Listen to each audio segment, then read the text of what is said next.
Sunday school में या कहीं पर भी हमें कैन और हाबिल के बारे में क्या किया गया है, बताया गया है। और जब कभी भी ध्यान से समझिएगा, जब कभी भी हम हाबिल के बारे में सोचते हैं तो हमारी आंखों के सामने एक क्या पिक्चर आ जाती है? बोलिए बोलिए। कभी भी आप जब हाबिल के बारे में सोचते तो आपकी आंखों के सामने क्या पिक्चर आ जाएगी? भोला सा, मासूम सा, जिसको क्या कर दिया गया, अपने भाई के द्वारा क्या कर दिया गया, मर्डर करके क्या कर दिया गया, मार डाला गया। और जब हम कैन के बारे में इमेजिन करते हैं, कैन के बारे में कल्पना करते हैं, तो हमारी आंखों के सामने कौन सी पिक्चर आती है? बोलिए कौन सी पिक्चर आएगी? अभी सब कैन के बारे में सोचें। हाँ जी, कैन। आप जब कैन के बारे में सोचेंगे तो आपके माइंड में कौन सा पिक्चर आना चालू हो जाएगा? एक बहुत ज्यादा गुस्से वाला, आंखें उसकी लाल, बड़ी बड़ी उसकी आंखें होंगी और बड़ा गुस्सा, एक बड़ा बहुत ज्यादा क्या है, खूंखार व्यक्ति के समान हमारे माइंड में उसके समान हम देखते होंगे। पर आज हम पवित्र बाइबल के अंदर इसी कैन के बारे में ध्यान करेंगे। ध्यान से समझिए, आज हमारा विषय यही है। आज हम कैन के बारे में ध्यान करेंगे। तो आज का जो हमारा टॉपिक है कि कैन कैसे एक कातिल बना, या कैन कैसे एक हत्यारा बनकर दिखाई दिया। ध्यान रखिएगा, माँ के गर्भ से परमेश्वर ने कैन को कातिल नहीं रचा। ध्यान रखिएगा, जब उसको परमेश्वर ने बनाया तो उसको कातिल करके परमेश्वर ने नहीं बनाया, है ना। इसे ध्यान रखिएगा, परमेश्वर कैन को नफरत नहीं करता था। अभी बहुत से लोगों के माइंड में ये चीज है कि जो हाबिल है उसको परमेश्वर बहुत ज्यादा प्यार करता था, और जो कैन है शायद परमेश्वर कैन को क्या नहीं करता था, प्यार नहीं करता। इसलिए आज देखिए, आज बहुत से परिवारों के अंदर जब बच्चे होते हैं, नया जन्म बच्चों का होता है, तो कोई भी अपने बच्चे का नाम क्या नहीं रखता? क्या नहीं रखता? बोलिए, क्या नहीं रखता? नहीं रखता, है ना। देखिए, मूसा रखता है। मूसा ने भी क्या किया था? जो से बोले, मूसा ने क्या किया था? रामायण पढ़ते कि बाइबल पढ़ते हैं? मूसा ने क्या किया था? मूसा ने भी मिस्री को मार के बेटा में क्या कर दिया था? दफन कर दिया था, छुपा दिया था। उसने भी मर्डर किया था, है ना। कितने लोगों ने, दाऊद ने भी क्या करा, कितने मर्डर किए, कितने लोगों को तलवार से घात किया। ऐसे कितने लोग थे जिन्होंने कितनों को घात किया। पर आज जब एक बच्चे का नाम लिखा जाता है या नाम ढूंढा जाता है, तो हम में से कोई भी उस नाम स्कैन करके उस नाम को हम क्या नहीं करते, पसंद नहीं करते। अभी देखिए, उदाहरण की मैं आपको बताता हूँ। अभी हम लोग सभी जानते हैं, अभी रेसलिंग के अंदर जो रेसलिंग है उसके अंदर एक लड़ने वाला है ना। उसका भी नाम क्या है? कैन। उसका असल नाम कैन नहीं है, उसका असल नाम दूसरा है। पर एक उसने उस अपनी इमेज को बनाने के लिए उसने अपने नाम को क्या बनाया, बताया हुआ है, कैन करके बताया। कैन का मतलब क्या है? कातिल, लोगों को मार डालने वाला, लोगों को जिंदा निकल जाने वाला। एक उसका शक्ल, नाम का मतलब ही लोगों ने क्या निकाला है जी, कैन का मतलब क्या है? कातिल है। पर ध्यान रखिएगा, आज हम इसी कैन के बारे में ध्यान करेंगे। आज हमारा नाम चलो कैन नहीं है, पर आज हम में से बहुत से लोग कैन के समान बनते चले जा रहे हैं। तो आज हम इसी के विषय में ध्यान करेंगे कि जो कैन है ये कैसे कातिल होके तब्दील हो गया, कैसे ये कातिल बना, या कैसे इसकी जिंदगी के अंदर एक चेंजेस आया, कैसे इसकी जिंदगी के अंदर कैसा परिवर्तन आया जो इसको एक मर्डर की ओर लेके चला गया, इसको एक हत्यारा बना दिया, जिसने इसको एक खूनियों के तब्दील कर दिया। आइए हम जब पवित्र शास्त्र के अंदर खुदा के कलाम में से जब हम लोग पढ़ते हैं, पढ़िएगा, उत्पत्ति की पुस्तक निकाले, उसका 4वां अध्याय, उसका पहला वचन पढ़िएगा।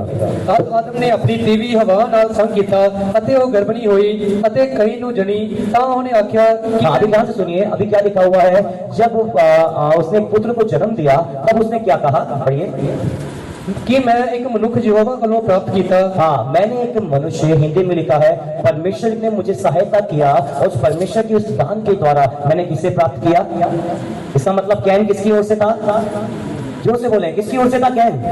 कैन शैतान की ओर से नहीं था, या कैन लूसीफर की ओर से नहीं था, कैन दुष्ट शक्तियों की ओर से नहीं था, पर कैन किसकी ओर से था? किसकी ओर से था? यहोवा की। अभी हम 2-3 कैन के बहुत अच्छे स्वभाव के बारे में क्या करेंगे, हम लोग ध्यान करेंगे। सबसे पहला कैन का जो जीवन है, कैन किसकी ओर से ठहराया हुआ था? देखिए, पहला हो सकता है पहला हाबिल जन्म ले सकता था, पर पहला हाबिल जन्म नहीं लिया। पहला कौन जन्म लिया वहां पर? कैन जन्म लिया। काइन ने वहां पर जन्म लिया, और उसकी माँ क्या बोलते, हवा बोलती है कि परमेश्वर ने मेरी सहायता करी, परमेश्वर ने मेरी गिड़गिड़ाहट को सुना, परमेश्वर ने मेरी आवाज को सुना, और परमेश्वर की ओर से मैंने किसको प्राप्त किया है? एक बच्चे को प्राप्त किया है। और मैं इस लड़के का नाम क्या रखूंगी? आज से क्या रखूंगी इस लड़के का नाम? मैं इस लड़के का नाम कैन रखूंगी। ध्यान रखिए, कैन का मतलब कातिल नहीं है, या कैन का मतलब एक दुष्ट व्यक्ति नहीं है, या कैन का मतलब शैतान के बदले या शैतान की ओर से व्यक्ति नहीं है, पर एक कैन ने अपने छोटे से गलती के कारण ये कैरेक्टर को इसने चेंज कर दिया, इसलिए पूरी बाइबल के अंदर आज जो कैन है, बड़े बड़े हम देखते हैं लोगों के बारे में देखते हैं, पर जब कैन की बात आती है तो बाइबल के अंदर कैन बिल्कुल एक श्रापित होकर नजर आता है ना। कैन बिल्कुल एक बेकार, एक निकम्मा होकर नजर आता है। तो किस प्रकार से उसकी जिंदगी ऐसी तब्दील हुई, ध्यान रखिएगा। हम जब आगे पढ़ते उसमें आगे पढ़िएगा। ਫਿਰ ਉਹ ਉਸਦੇ ਭਰਾ ਹਾਬਲ ਨੂੰ ਜਣੀ ਔਰ ਹਾਬਲ ਇਜਰਾ ਦਾ ਪਾਲੀ ਸੀ ਅਤੇ ਕਾਇਨ ਜ਼ਮੀਨ ਦਾ ਹਾਲੀ ਸੀ। हाँ, क्या लिखा हुआ है? काइन का जो दूसरा स्वभाव है वो क्या था? वो क्या कर रहा था? वो क्या बना बड़ा हो गए? हिंदी पढ़िए एक बार जल्दी से, दूसरे बच्चे को। फिर उसने उसके भाई हाबिल को जन्म दिया। हाबिल भेड़ बकरियों का चरवाहा बन गया, परंतु कैन भूमि पर खेती करने वाला किसान बना। हाँ, जो कैन है वो धरती के ऊपर खेती करने वाला क्या बन गया? क्या बना? किसान। अभी किसान बोलने से बहुत ज्यादा हार्ड वर्क है ना। वो क्या करता था? वो कोई आलसी नहीं था कि वो सोता रहता था, खाता था, सोता था, पीता था, आराम से रहता था। पर वो क्या करता था?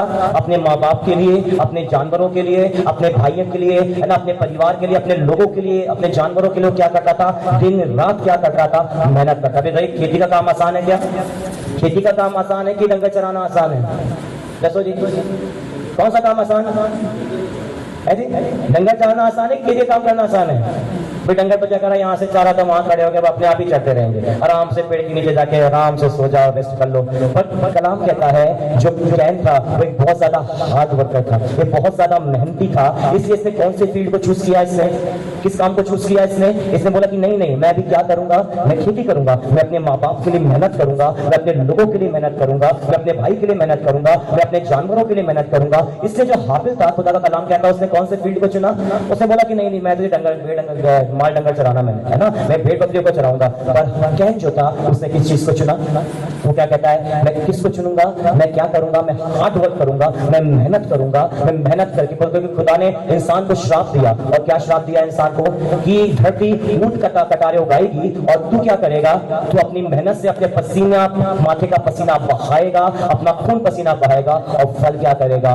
उपजाएगा। अभी ध्यान से समझना, जब आदम और हवा ने पाप किया था, खुदा का कलाम कहता है सारी धरती पे से घास चली गई थी और घास के बदले फ्रूट्स वाले या सब्जियों के बदले या फूलों के बदले पूरी धरती पे क्या उगना चालू हो गए थे? ऊंट और कटारे, है ना। सब जगह पे कांटे उगना चालू हो गए थे, कांटे वाली झाड़ियां उगना चालू हुई थी। पर जब कैन का जन्म हुआ और जब अपने होश में आया, तब उसने बोला कि नहीं, मैं अब से क्या करूंगा? मैं मेहनत करूंगा और अपने परिवार का जीवन निर्वाह करूंगा। और उसने उस ऊंट कटारों को काटा, उसने उस कांटों को काटा, उसने झाड़ियों को हटाया। उसके बाद उसने वहां पर धीरे से एक डंडा लिया होगा, उसने वहां पे उसको खेत को जोतना चालू किया, उसने बीजों को डालना चालू किया, धीरे धीरे धीरे धीरे करके उसने खेती को करना उसने आरंभ किया। इसलिए देखिए वो खुदा की ओर से ठहराया हुआ था और खुदा का कलाम कहता है वो बहुत ज्यादा क्या था? हार्ड वर्क करने वाला था। और पढ़िए, और आगे पढ़िए, उसमें क्या लिखा हुआ है? कुछ दिनों के मगरों ऐ होया कि काइन जमीन के फल तो यहोवा दी पेट लई कुछ ले आया। हाँ, अभी देखिए कुछ दिनों के बाद ऐसा हुआ कि सबसे पहला चढ़ावा कौन लेकर आया? कौन लेकर आया? जोर से बोले। अभी इसमें कहां उसकी गलती नजर आ रही है, बताइए? खुदा की ओर से है।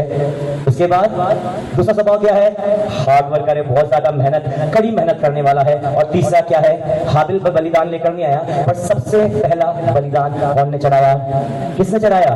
कैन ने चढ़ाया। परम पवित्र, अभी यहाँ से हमारा टॉपिक स्टार्ट होता है, ध्यान से सुनिएगा। कैन एक हत्यारे में तब्दील कैसे हो गया, या कैन एक खूनी में तब्दील कैसे हुआ? तो आज हम इसी के विषय में ध्यान करेंगे। आज हमने कैन के बारे में बहुत कुछ सुना होगा, बहुत कुछ जाना होगा, उसकी स्टोरीज के बारे में हमने जाना। कैन ऐसा है जी, कैन ने तो अपने भाई को मार दिया जी, कैन तो बड़ा ही बेकार बंदा है। आज किसी के बाप बोल दीजिए अपने बच्चे का नाम कैन रख दो तो जल्दी से बोलेगा, बोला इसको कातिल बनाना है जी। आप बोल दें किसी को कि जी आपका बच्चा हुआ है जी, आप उस बेटे का नाम क्या रख दीजिए? क्या रख दीजिए? कैन रख दीजिए। आप यदि कैन करके उसको बोलेंगे तो क्या बोलेगा? अरे पागल हो, उसे कातिल बनाना है, ये क्या कातिल करेगा? इसे खून करना है, इसे मर्डर करना है? कैसे? कोई भी उस व्यक्ति को क्या नहीं करता? पसंद नहीं करता। पर पवित्र बाइबल कहती है ये व्यक्ति परमेश्वर की ओर से ठहराया हुआ था। कलाम कहता है उसके अंदर हवा कहती है कि खुदा ने मेरी सहायता करी और खुदा ने मुझे प्रेम किया और उसने मुझे ऐसे ही नहीं छोड़ दिया, उसने मुझे नफरत करके मुझे बांझ नहीं छोड़ दिया, पर उसने मेरी पुकार को सुना और उसने मुझे बेटे की आशीष करी। और उस बेटे का नाम मैं आज से क्या रखने जा रही हूँ? कैन रखने जा रही हूँ। और खुदा कलाम कहता है वो लड़का परमेश्वर की ओर से दिया हुआ लड़का था। और आइए आज हम ध्यान करेंगे, जब ये कैन अपनी जवानी के दिनों के अंदर पहुंचा, हमारे समान ये जवान था, महज छोटी सी उम्र के अंदर में ही जवानी की अवस्था के अंदर जब ये जवान था, तब ये हर एक उस काम को करता था जिस काम से परमेश्वर क्या होना चाहिए? खुश होना चाहिए। इसे देखिए खुदा कलाम में लिखा हाबिल लेट हो गया और सबसे पहले किसने बलिदान चढ़ाया? जाके किसने बलिदान चढ़ाया? अब देखिए यहाँ पर कुछ भी हमें गलती नजर नहीं आ रही है। किसकी? कैन की, है ना? कैन की कोई भी हमें गलती नजर नहीं आ रही, पर हम उसी के बारे में हम ध्यान करेंगे कि क्या कारण है कि परमेश्वर ने हाबिल, जिस प्रकार से आप यहाँ पर देखिए, यहाँ पे आप देखते हैं कि दोनों ने क्या चढ़ाया, यहाँ पर दोनों ने बलिदानों को चढ़ाया। और खुदा का कलाम कहता है जैसे यहाँ पे कैन अपने सब्जियों को रख रहा था, जगवेदी बनाई, उस जगवेदी के ऊपर अपने सब्जियों को, अपनी गाजर, अपनी मूली, अपनी ककड़ी, भिंडी, जो भी फ्रूट्स थे, जो भी सब्जियां, जो भी फल थे, सब कुछ को सेट करके सब जमा के रख दिया। और ये भी वहां पे घुटनों पे खड़े होकर प्रार्थना कर रहा था कि परमेश्वर, जो कुछ मैंने मेहनत करा, जो कुछ मैंने कोशिश करी, और जो कुछ मैंने प्रयास किया, और जो भी कुछ मैंने किया, तो क्या करूं सबके लिए इस सब चीज को, मेहनत को, मेरी मेहनत को ग्रहण कर। क्योंकि तूने, जब मेरे माँ बाप ने गलती करी, तब तूने इस धरती को श्राप दिया था कि इंसान खून पसीना बहाएगा और अपनी मेहनत की रोटी खाया करेगा। तो आज खुदा, मैं तेरे आगे अपनी उस मेहनत की चीज को लेकर आया हूँ, तो इसे कबूल कर। कुछ गलत किया इसने? बोली कुछ गलत किया? तो उसने कुछ गलत नहीं किया। और वहीं पर जो हाबिल है, वो भागता हुआ, उसने जैसे देखा कि मेरा भाई बलिदान चढ़ा रहा है, ये भागता हुआ जल्दी से गया, वचन में लिखा अपने भेड़ के झुंड में से एक छोटे से बच्चे को पकड़ के लेके आया और फटाफट लाके इसने उसको काटा, उसने वेदी के ऊपर रखा, और ये भी घुटने पे खड़ा हो गया। और ये पहले से वहां पे घुटने पे खड़ा होकर प्रार्थना कर रहा है, खुदा मेरे बलिदान को ग्रहण कर, परमेश्वर मेरे बलिदान को ग्रहण कर। और ये जल्दी से भाग के आया, ऐसे वहां पे रखा है, दोनों में घुटने पे खड़ा हुआ, ऐसे बोला परमेश्वर मेरे बलिदान को ग्रहण कर। और कलाम कहता है स्वर्ग से क्या उतरी? स्वर्ग से क्या उतरी? आग उतरी। और खुदा का कलाम कहता है परमेश्वर ने हाबिल को और हाबिल के बलिदान को क्या कर लिया? ग्रहण कर लिया। और कैन के बलिदान को, कैन को परमेश्वर ने क्या नहीं किया? ग्रहण नहीं किया। तो अभी हम यही विषय में ध्यान करेंगे कि क्यों कैन के बलिदान को परमेश्वर ने स्वीकार नहीं किया। अभी बहुत से लोग इस प्रकार से कहते हैं कि जी कैन जो था, उसने खराब सब्जियां लेके आ गया था, उसने कीड़े लगी सब्जियां लेके आ गया था, जो टिंडे लेकर आया होगा, जो आलू लेकर आया होगा, जो प्याज गंडे लेकर आया, वो सब खराब थे, और खराब चीजों को उसने चढ़ा दिया। चलो हम ये नहीं कहते खराब थे, नहीं थे, हम उस समय वहां पर नहीं थे, पर हम कल्पना करते हैं, क्योंकि कोई भी उस जिंदा खुदा को खराब चीज नहीं देगा, उत्तम से उत्तम वो देना चाहता है। कि हाँ, यदि वो व्यक्ति इतनी मेहनत कर रहा है, इतना सब कुछ कर रहा है, और उससे पहले जाके जगवेदी को बना के उसके ऊपर बलिदान चढ़ाने के लिए आया, तो वो खराब चीजों को नहीं लेकर आया, पर वो कैसी चीजों को लेकर आया था? उत्तम क्वालिटी की चीजों को, उत्तम चीजों को वो वहां पर लेकर आया, उसने उत्तम क्वालिटी की चीजों को वहां पर रखा। पर हम यहाँ पर देखते हैं, यहाँ पर क्या हुआ? स्वर्ग से आग उतरी, और कलाम कहता है यहोवा परमेश्वर ने हाबिल को स्वीकार किया, और हाबिल के बलिदान को भी क्या कर लिया? एक्सेप्ट कर लिया। हाबिल को भी एक्सेप्ट किया, हाबिल के साथ साथ उसके बलिदान को भी क्या कर दिया? एक्सेप्ट कर दिया। और जो कैन था, जो घुटने पे खड़ा हुआ था, जो प्रार्थना कर रहा था, परमेश्वर मेरी अरदास को सुन, मेरी अरदास को सुन, मेरी अरदास को सुन, और जब उसने इधर घूम के देखा, तो जो हाबिल था, उसकी जगवेदी में से क्या निकल रहा था? उसकी वेदी में से क्या निकल रहा था? धुआं निकल रहा था। और जब ये उसने मुड़ के उधर पर देखा कि उसकी प्रार्थना का रिप्लाई मिल गया, पर मेरी प्रार्थना का क्या नहीं मिला? रिप्लाई क्या नहीं हुआ? मेरी प्रार्थना का क्या नहीं मिला? मुझे रिप्लाई नहीं मिला। और जैसे उसको ये लगा कि मेरी प्रार्थना का मुझे रिप्लाई नहीं मिला, तो मैं क्या करना खुदा को मान के? अभी ध्यान रखिए कैसे कैन एक कातिल में तब्दील हुआ, ध्यान से समझना। आज बहुत से खुदा के जवानों को, बहुत से नौजवानों को शैतान कैन से कातिल में तब्दील कर रहा है। आपका नाम बहुत सा अच्छा आपका नाम होगा, बाइबल के नाम आपने रखे होंगे, अंग्रेजी भाषा में आपने नाम रखे होंगे, और ध्यान रखिए आज शैतान ने एक थीम लगाई हुई है, आज उसने एक उसके ऊपर निकला हुआ है कि आज वो हर एक जवान को कातिल में तब्दील कर रहा है, खूनी में तब्दील कर रहा है। तो इसका कारण क्या है? ध्यान रखिए, जैसे मैंने आपको बताया, यहाँ पे परमेश्वर कोई पर्सनैलिटी नहीं कर रहा था, यहाँ पर परमेश्वर कोई भेदभाव नहीं दिखा रहा है कि जी हाबिल अच्छा है तो कैन बड़ा मारा गंदा है, कैन बड़ा बेकार है, मुझे पसंद नहीं है कैन। तो यहाँ पर कोई परमेश्वर ने भेदभाव नहीं किया। आपने बहुत बार उस वचन को पढ़ा है, कलाम को पढ़ा है, वहां पे हम पढ़ते हैं सब कुछ लिखा, कितने क्लियर वहां पर लिखा हुआ है। अभी मैं आपको एक चीज ध्यान से समझाऊंगा, ध्यान से समझना। जब भी आप प्रार्थना करते हैं, आप जो भी अरदास करते हो परमेश्वर के लिए, आप हफ्ते से कर रहे होगे, 2 हफ्ते से कर रहे होगे, 3 हफ्ते से कर रहे होगे, साल हो गया है, 1.5 साल हो गया, 2 साल हो गया, 3 साल हो गया, आप शायद प्रार्थना कर रहे होगे, पर आपकी प्रार्थनाओं का आपको रिप्लाई नहीं मिल रहा। तो ध्यान से समझना, परमेश्वर सिर्फ प्रार्थनाओं को एक्सेप्ट करने वाला परमेश्वर नहीं है, वो सिर्फ आपकी प्रार्थनाओं को लेने वाला परमेश्वर, आपकी प्रार्थनाओं को अपने पास ग्रहण करने वाला परमेश्वर नहीं है। पर पवित्र बाइबल कहती है जब हाबिल और कैन ने बलिदान चढ़ाया, तो कलाम कहता है परमेश्वर ने हाबिल को भी एक्सेप्ट किया, और हाबिल के साथ किसे एक्सेप्ट किया? किसे एक्सेप्ट किया?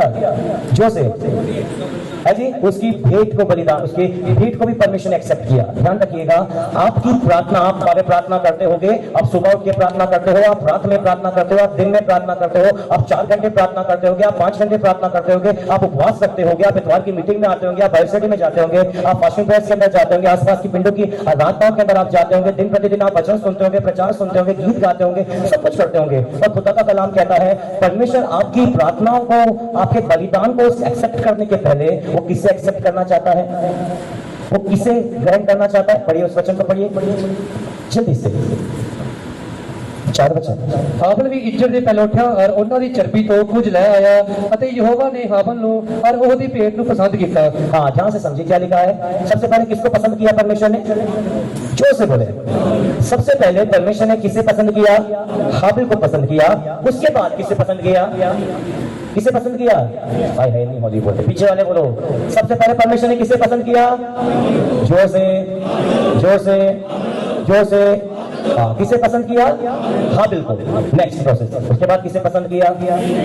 किसकी? हाबिल की उस भेंट को उसने पसंद किया। नीचे पढ़ो 5वां ऑप्शन। पर काइन और ਉਹਦੀ ਭੇਟ ਨੂੰ ਪਸੰਦ ਨਾ ਕੀਤਾ। काइन और उसकी भेंट को परमेश्वर ने क्या नहीं किया? पसंद नहीं किया। इसे ध्यान से समझना, प्रार्थना करना बड़ी बात नहीं है, आराधनाओं के अंदर आ जाना बड़ी बात नहीं है। और कलाम कहता है परमेश्वर आपकी प्रार्थनाओं को एक्सेप्ट नहीं करता। परमेश्वर आप प्रार्थना कर रहे हैं, आप रोजे रख रहे हैं, आप दुआ कर रहे हैं, उस चीज को एक्सेप्ट नहीं करेगा। और पवित्र कलाम कहता है वो आपकी प्रार्थनाओं को एक्सेप्ट करने के पहले, या वो आपकी प्रार्थनाओं को ग्रहण करने से पहले वो किसे एक्सेप्ट करेगा? किसे एक्सेप्ट करता है? वो पहले आपके जीवन को एक्सेप्ट करेगा, वो पहले आपको ग्रहण करेगा, वो आपके जीवन को एक्सेप्ट करेगा। उसके बाद नेक्स्ट प्रोसेस है वो किसे एक्सेप्ट करेगा?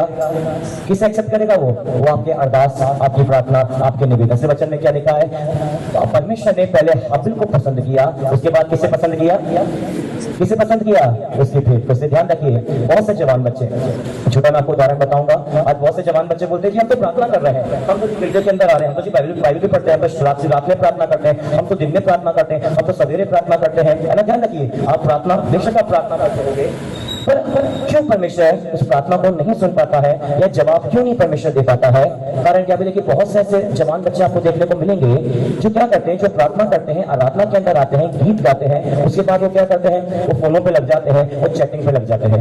यहाँ से वहाँ चैट किया, वहाँ से वहाँ चैट किया, वहाँ से वहाँ चैट किया, इसको हेलो करा, उसको हेलो करा, उसको गुड मॉर्निंग किया, उसको गुड नाइट किया, उसको गुड इवनिंग किया, उसको गुड आफ्टरनून कर दिया, है ना? उसको पूछा, इसको पूछा। उसके बाद फिर से समय होगा, वो खाना खा, वो दुआ करने बैठ जाते हैं, आराधना करते हैं, ताली बजाते हैं, गीत गाते हैं, गैर जुबान बात करते हैं, आराधना के अंदर आते हैं, उछलते हैं, नाचते हैं, गाते हैं, ताली बजाते हैं, आराधना खत्म हुई, वापस से फिर थोड़ा चैटिंग किया, फिर थोड़ा बात किया, फिर थोड़ा सा हालचाल पूछा, आप कैसे, वो कैसा, ये कैसा, वो कैसा, सारी बातें करी, फिर टाइम हुआ, फिर प्रार्थना करा, फिर आराधना करा, फिर अरदास करी। ध्यान रखिए, परमेश्वर आपकी प्रार्थना को एक्सेप्ट नहीं करता। सबसे पहले किसे एक्सेप्ट करेगा? आपके जीवन को। इसी कलाम में लिखा हुआ है परमेश्वर ने हाबिल को एक्सेप्ट किया। हाबिल के बाद किसे एक्सेप्ट किया परमेश्वर ने? वो जो प्रार्थना कर रहा था, वो जो बलिदान चढ़ा रहा था, वो बलिदान, वो सब नेक्स्ट प्रोसेस है। परमेश्वर ने बोला वो सब बाद में देखा जाएगा, पहले मैं किसे पसंद करता हूँ? किसे पसंद किया उससे पहले? उसने हाबिल को पसंद किया।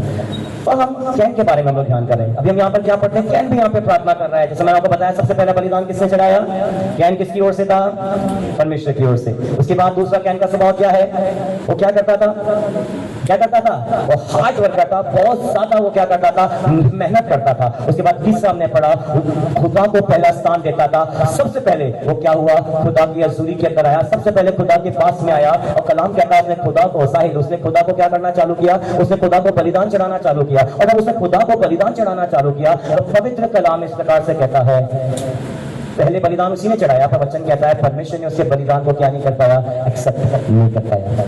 अभी ध्यान रखिएगा, जैसे मैंने आपको बताया कि जो कैन है ये कोई शैतान की ओर से नहीं था। इसे यीशु से परमेश्वर बहुत ज्यादा प्यार करता था, खुदा का ही दिया हुआ लड़का था ये, इसे परमेश्वर से बहुत ज्यादा प्यार करता था। इसलिए क्या हम देखते हैं, जब ये घटना घटी और जब इसने देखा कि मैं दिन रात खेत में खड़े होके जाके, वहां पे कोई बम्बी तो लगी नहीं थी, वहां पे कोई मोटर तो नहीं थी कि मोटर चालू किया तो पाइप लगाया तो उसने पानी डाला तो हो गया खत्म। उसने क्या करता था, खुदा कलाम में लिखा हुआ क्या कैसे करता होगा वो नदी में जाके वहां से पानी भर के कितनी मुश्किल से लाके खेत में डालता होगा, कितना मुश्किल के साथ, कितना मुश्किल मेहनत के साथ वो क्या करता था, उस खेती को करता था और उत्तम चीजों को वो बलिदान के लिए लेकर आया। और कलाम कहता है वो रिजेक्ट हो गया, परमेश्वर ने उसे मना कर दिया। परमेश्वर का कलाम कहता है उसको और उसके बलिदान को परमेश्वर ने क्या नहीं किया, ग्रहण नहीं किया। और जब ऐसा हुआ तो खुदा का कलाम कहता है हालेलुया, जो लड़के जा रहे हैं वापस आ जाइए, जो लड़के जा रहे हैं, जाने वाले लड़के वापस आ जाओ, अभी आधे घंटे के अंदर मीटिंग खत्म हो जाना है, इतना ज्यादा बाथरूम किसी को नहीं आता, सब बैठ जाओ आके, बार बार उठ के जाना, अंदर आना, बाहर जाना ना करें, एक बार अंदर आ गए तो फिर आके बैठ जाओ। उसके बाद हम क्या पढ़ते हैं, जब इस प्रकार से वचन के अंदर पढ़ते हैं, जब इस प्रकार से हुआ तो खुदा का कलाम कहता है कि जो कैन था वो बहुत ज्यादा क्या हो गया, निराश हो गया। और खुदा का कलाम कहता है उसके चेहरे के ऊपर क्या छा गई, क्या छा गई उसके चेहरे के ऊपर, उदासी छा गई। इसने क्या करा है, इसने उस बलिदान को उठाया, इसने सब्जी को उठा के बड़े मारा, चक्के सारी गाजरे, मूली और जो भी सब्जियां लेकर गया था, फल लेकर गया था, इसने सब उठा के फेंक दिया। सब बोला कोई परमिशन नहीं है, सब उठा के इसने फेंक के, और ये बहुत ज्यादा क्या हो गया, गुस्से के अंदर आ गया। ध्यान से समझना, आदम के बगीचे से जब आदम और हवा को बाहर निकाला था, तब से लेकर परमेश्वर ने आदम और हवा से क्या नहीं किया था, बात क्या नहीं किया था, बात नहीं किया था उनसे, ना हवा से बात किया, ना आदम से बात किया, किसी से बात नहीं किया। और कुछ समय के बाद में जब कैन इस प्रकार से गुस्से के अंदर आया, एक निराशा के अंदर आ गया, एक बेदिली के अंदर आ गया, जब वो उदास हो गया, निराश हो गया, जिस प्रकार से आपको इस फोटो के अंदर नजर आ रहा होगा, है ना, कि किस प्रकार से वो बेदिली हो गया, गुस्सा उसको किस प्रकार से आया, तो सबसे पहले परमेश्वर ने क्या करना चालू किया, इंसान को अपने पास से निकालने के बाद सबसे पहले परमेश्वर ने किससे बात करी, किससे बात करी, कैन से बात करी। और कैन को परमेश्वर सवाल पूछ रहा है, क्यों तेरे अंदर निराशा आई, क्यों तेरे अंदर उदासी आई, क्यों तू निराश हुआ, क्यों तू दुख हुआ। ध्यान रखिए, यदि परमेश्वर उसे नफरत करता था, नफरत कर सकता था, या परमेश्वर से पसंद नहीं करता तो परमेश्वर से क्या कर सकता था, छोड़ सकता था। तो कलाम कहता है परमेश्वर से प्रेम करता था, इसलिए परमेश्वर ने उसे सवाल पूछा कि यदि मैंने तेरे बलिदान को नहीं स्वीकार किया तो तू गुस्सा क्यों हो रहा है, तू निराश क्यों हो रहा है, तू दुख क्यों हो रहा है। ध्यान से समझिए, मैंने आपको बताया शैतान बहुत से जवानों को कैन से कातिल में तब्दील कर रहा है। जैसे आप पहले प्रार्थना करते होगे, आराधना करते होगे, आप सब कुछ कर रहे हो, अपना बेस्ट दे रहे हैं, अपना लेवल का आप बेस्ट दे रहे हैं, आप अच्छा प्रार्थना कर रहे हो, उपवास दे रहे हैं, ये कर रहे हैं, वो कर रहे हैं, फास्टिंग प्रेयर्स में आ रहे हैं, सब कुछ कर रहे हो, और अचानक से एक समय आता है और समय के ऊपर आपको लगता है कि नहीं, सब कुछ खत्म हो गया, उस खुदा ने मेरी प्रार्थनाओं को नहीं सुना। तो हम क्या करना चालू करते हैं, ठीक हमारा बिहेव कैसा हो जाता है, कैसा हो जाता है, सेम कैन की तरह। हमारे सामने कुछ आएगा उठा के फेंक देंगे हम चाहे मैं माँ बाप कुछ बोल रहे हैं, उठ पटांग बातें जो नहीं बोलने वाले ऐसे शब्दों को हम बोल देंगे, चीख देंगे, चिल्ला देंगे, हमें बहुत ज्यादा गुस्सा आएगा, हम इरिटेट हो जाते हैं। क्यों इरिटेट होते हैं, माँ बाप से इरिटेट नहीं होते, हम किससे इरिटेट हो रहे हैं, किससे परेशान हो रहे हैं, किससे परेशान हो रहे हैं, हम उस परमेश्वर से, कि मैंने तो इतना बेस्ट दिया, मैं दिन रात मेहनत कर रहा हूँ, मैं खून पसीना पा रहा हूँ, और जब एक जो स्वीकार आग जब उसकी बेटी भेज दो, वही थोड़ी सी आग मेरी बेटी पे भेज देना तो क्या चला जाता, कुछ होता क्या। आज बहुत से जवान बच्चे बोलते मैं प्रार्थना करता हूँ, सामने वाला व्यक्ति तो प्रार्थना नहीं करता, मेरा दोस्त प्रार्थना नहीं करता, और देखो वो ऊंचे ऊंचे मुकाम पे जाता जा रहा है, उसको आशीषें मिल रही है, उसको बरकतें मिल रही है, उसको सब कुछ मिल रहा है, और मैं वो अभी ऐसी क्या इस प्रकार से सोच रहा हूँ कि मैं सुबह से उठ के खेत के अंदर जाता हूँ, सुबह से मेहनत कर रहा हूँ, सुबह से परिश्रम करता हूँ, सुबह से मुझे रात हो जाती है, मैं नदी में जाता हूँ, पानी भर के लेके आता हूँ, मैं सारे जानवरों के लिए मैं खेती कर रहा हूँ, माँ बाप के लिए खेती कर रहा हूँ, इसके लिए खेती कर रहा हूँ, इतना मेहनत करने के बावजूद में भी जब एक आंसर देने का समय आया, जब एक रिप्लाई का समय आया, तो मुझे क्या कर दिया गया, रिजेक्ट कर दिया गया, मुझे रद्द कर दिया गया। और जब इस प्रकार का सिचुएशन वहां पर आया, कैन तो हाबिल तो दुआ करके प्रार्थना करके वहां से चला गया खुशी के साथ, पर कलाम कहता है कैन जो था उधर ही निराशा के अंदर आ गया, वहीं पर दुख के अंदर आ गया, वहीं पर हताश हो गया, वहीं पर निराश हो गया। यहीं से आरंभ होता है कैन के जीवन की गिरावट। जैसा मैंने आपको बताया, कैन शुरू से खुदा से नकारा नहीं था, कैन शैतान की ओर से नहीं था, पर वो परमेश्वर की ओर से था। आज बहुत से जवान बच्चे अच्छा प्रार्थना करते हैं, अच्छा दुआ करते रहेंगे, अच्छी बाइबल पढ़ते रहेंगे, अच्छी आराधनाओं के अंदर आते रहेंगे, और जब उन्हें लगता है कि जवाब देने का समय आया, या कहाँ गई मेरी इतनी मेहनत की, क्या मुझे मेहनत का प्रतिफल। अभी कई जवान बच्चे इस प्रकार से कहते हैं कि मैं इतनी मेहनत कर रहा हूँ प्रार्थना के अंदर, ऐसा कोई तो रिजल्ट मिलना चाहिए ना, कोई तो प्रतिफल दिखना चाहिए ना, मेरी आंखों के सामने कोई रिजल्ट आना चाहिए ना। ध्यान रखिएगा, परमेश्वर का कलाम कहता है आपकी योजना और उसकी योजना में जमीन आसमान का फर्क है। आप प्रार्थना कर रहे हैं, अच्छी बात है, आप उपवास ले रहे हैं, अच्छी बात है, आप प्रार्थना करते हैं, अच्छी बात है, आप गीत गाते हैं, ताली बजाते हैं, सब कुछ करते हैं, बहुत अच्छी बात है, पर सबसे बड़ी बात है पेशेंस, सबसे बड़ी बात है सब्र करना, धीरज धरना। ध्यान से समझिएगा, आपकी प्रार्थनाओं में प्रार्थना कर रहा हूँ, तालियां बजा रहा हूँ, गीत गा रहा हूँ, इसका मतलब आपको प्रार्थना का रिप्लाई नहीं मिल जाएगा। बाइबल ऐसा नहीं कहती। तो खुदा का कलाम कहता है जो धीरज धरेगा वही क्या करेगा, प्रतिफल को प्राप्त करेगा। इसलिए खूब प्रिय परमेश्वर के जवान, कभी कभी देखिए अभी यहाँ पर परमेश्वर कैन से कोई दुश्मनी नहीं मिला कि तेरे बाप ने ऐसा किया था, तेरी माँ ने ऐसा किया था, तेरी माँ ने फलाने फल को खा दिया इसलिए तू पहलौठा है, मैं तुझे पनिशमेंट दूंगा, तू गलत है, तेरे अंदर पाप है, तेरे अंदर गलती है, मैं तुझसे बदला लूंगा। ऐसा करके परमेश्वर ने उसके साथ बिहेव नहीं किया। पर खुदा का कलाम कहता है परमेश्वर ने ही इस कैन को उस गर्भ के अंदर डाला, परमेश्वर ने ही इस कैन का जन्म कराया। और खुदा का कलाम कहता है वो उसे प्रेम करता था। और जब इस प्रकार का माहौल आया, जब वहां से हाबिल चला गया और कैन जब वहां पर बैठा हुआ था, जब वो निराशा के साथ बैठा हुआ था, दुख के साथ बैठा हुआ, तो वहां पर परमेश्वर सवाल पूछ रहा है। पढ़िएगा क्या सवाल पूछ रहा है, 6 वचन से पढ़िए, 5 वचन को पढ़िएगा। पर काइन और ओहदी भेंट को पसंद ना कीता, सो क्या लिखा है, कैन और उसकी भेंट को उसने पसंद नहीं किया। सो काइन बहुत क्रोधवान होया और कैन बहुत ज्यादा क्रोधवान हुआ और ओहदा मुंह उतर गया। उसका मुंह क्या हो गया, जोर से बोले क्या हो गया, उतर गया। अभी ध्यान से समझिए, अभी बहुत से हमारे कैन है तो हम ईमानदार, बपतिस्मा लिए, पवित्र आत्मा पाए हैं, नाम तो हमारा अलग अलग नाम है, बहुत बढ़िया बढ़िया नाम है हमारे, पर हमारे अंदर कौन छुपा हुआ है, कौन छुपा हुआ है, कैन छुपा हुआ है। जब हमारे अंदर कैन छुपा हुआ है तो हम इस कैन की पहचान कैसे कर सकते हैं, जब हमारी प्रार्थनाओं का रिप्लाई हमें नहीं मिलता, तो ठीक यही मेथड हमारी लाइफ के अंदर आता है, ये एक्सपीरियंस हमारे अंदर आता है। सबसे पहला क्या हुआ, पढ़िए फिर से सोचन को। और काइन और ओहदी भेंट को पसंद ना कीता, जब उसकी प्रार्थना का रिप्लाई उसे नहीं मिला, जब उसकी प्रार्थना का निवेदन का उसे कोई उसका रिप्लाई नहीं मिला, तो क्या लिखा हुआ है, सो काइन बहुत क्रोधवान होया, वो बहुत ज्यादा गुस्से में हुआ। अभी कई जवान बच्चे ध्यान से सुनिए, आप प्रार्थनाएं कर रहे होंगे, मैं आपको ये नहीं कहता या पवित्र बाइबल ये नहीं कहती कि आपको आपकी प्रार्थना का रिप्लाई परमेश्वर देगा, आपकी इच्छा के अनुसार आपकी प्रार्थना का रिप्लाई नहीं मिलेगा। इस प्रकार से हम कैन के बारे में पढ़ते हैं, वो बलिदान लाया, बलिदान चढ़ाया, दोनों ने बलिदान चढ़ाया, परमेश्वर ने एक की प्रार्थना को सुना, एक को परमेश्वर रिजेक्ट कर दिया। तो इसका मतलब ये नहीं है कि परमेश्वर से प्रेम नहीं करता या परमेश्वर से नफरत करता है या परमेश्वर से मार डालना चाहता है, ऐसा नहीं है। और परमेश्वर से प्रेम करता है, परमेश्वर उससे भी प्रेम करता है, परमेश्वर हाबिल से भी प्रेम करता है। और खुदा का कलाम कहता है जब परमेश्वर ने उसको उसके धीरज को जब टेस्ट किया कि ये किस प्रकार से बिहेव करेगा मेरे आगे, ये क्या करता है, यदि मैं इसकी प्रार्थना को ये पहलौठा है, क्योंकि ध्यान रखिए जो हाबिल था वो कौन है, हाबिल छोटा है ना, और जो कैन है वो क्या है, पहलौठा, वो बड़ा था। मैं सोचता था हाबिल बहुत छोटा होगा, ये बड़ा होगा। तो परमेश्वर देख रहा है कि इतना समझदार होके और इसके बिहेवियर में चेंजेस आता है कि नहीं आता। और जब परमेश्वर ने कुछ नहीं करा, ये प्रार्थना कर रहा है, स्वर्ग से आग उतर रही है और उसका बलिदान जल रहा है, जल रहा है, जल रहा है, आग निकल रही है, आग निकल रही है, और खुदा कलाम कहता है इसके बलिदान में से कुछ नहीं निकल रहा। पढ़िएगा उसके ऊपर का वचन पढ़े।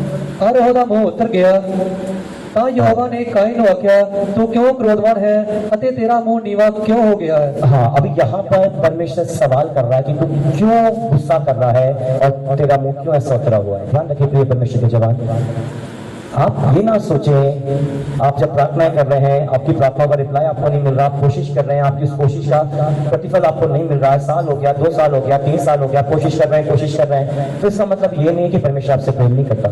अभी देखिए कैन जब इस निराशावस्था के अंदर आया, एक इस प्रकार के स्वभाव के अंदर, इस प्रकार के दुख के अंदर आया, जब एक तरह से ले लीजिए डिप्रेशन के अंदर ही चला गया।